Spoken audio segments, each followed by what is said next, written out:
But I think, based upon Illinois law, if someone is injured or hurt or killed responding to a crime, that those who actually had perpetrated the crime could be held responsible.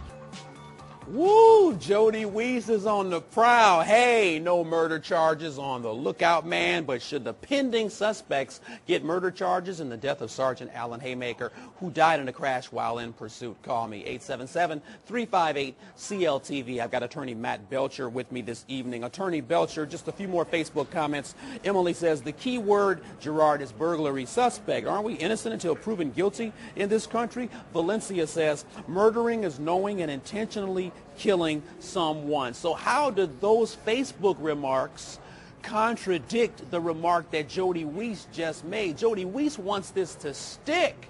Attorney Belcher? Yeah, well, Jody Weiss, his street name is JFed. I don't know if you know that or not. But so JFed wants the charges to stick, of course, because that's his job, and it's his job to arrest the person, and he's not going to arrest someone unless he's convinced that person is the proper culprits. However, from the public perspective, we need to treat this gentleman as if he still is innocent. Now, you could be charged with a murder and be innocent, but we're talking whether or not he should be charged with the crime or whether or not his cohort should be charged with this crime. And I would submit to you that in this instance, he should not be charged. None of them should be charged with murder. And I can give you a couple of reasons. First of all, the burglary happened at 3100 North Clark Street.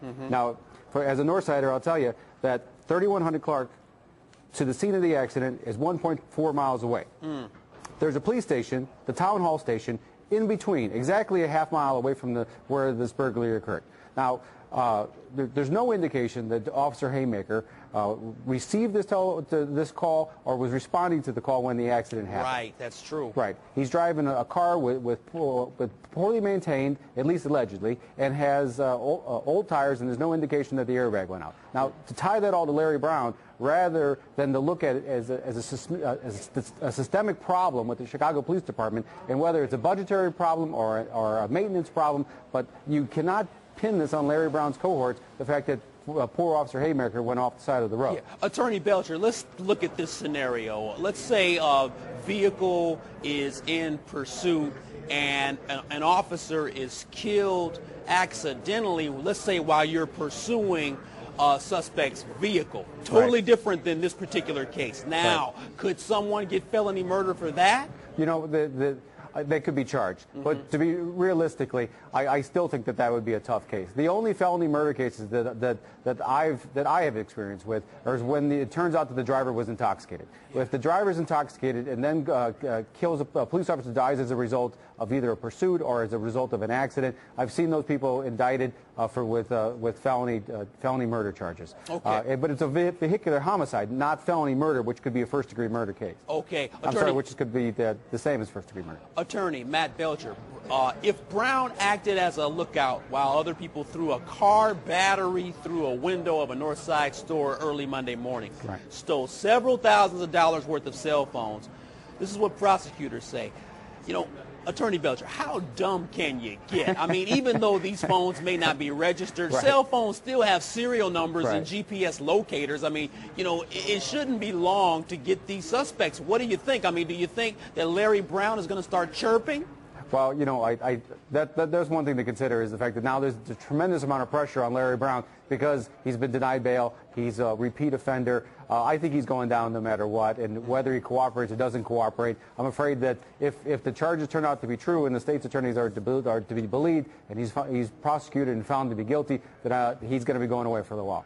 Yeah, more Facebook here. Antonia says, I look at felony murder as an intent to kill. Now, if they were to pursue a negligent manslaughter charge, that would be more fitting. Tabitha says, no, Gerard, the suspect should not be charged. Rhonda says, yes, in my opinion, the accident is directly related to the death of the officer and would not have occurred if it were not for the suspect's actions leading up to the accident. So now it's almost a he say, she say. The The tires weren't good enough. The car was too old. The airbag didn't deploy. The roads were icy. These burglars are robbing this store. The officer is in pursuit. Come on, Attorney Belcher. Someone's to blame for the accident. Right. Well, someone's definitely to blame, but I'm afraid it's not Larry Brown. And what we've done is we've fallen into not necessarily the trap, but we've followed. The plan was to deflect and distract from this accident. And so what Weiss did is he decided, well, I'm going to pin this on Larry Brown, and now that's all we're talking about. And people are not asking the Chicago Police Department why it forces its police officers to drive around in these old, beat-up, janky pool vehicles that have too many miles on them. And it's difficult to point fingers at people, but I'll tell you, the aldermen who get to drive around with police escorts, they have brand new Crown Vics.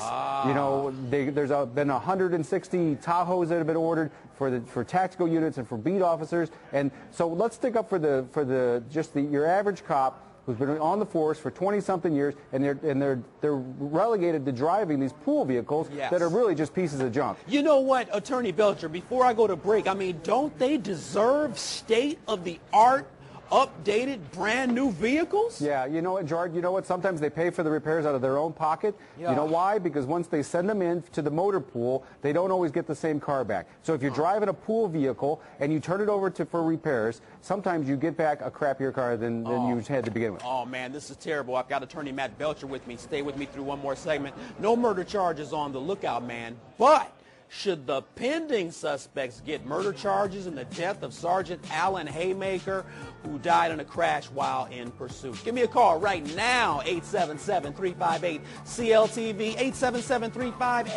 877-358-2588. Gerard McClendon live, back in 2.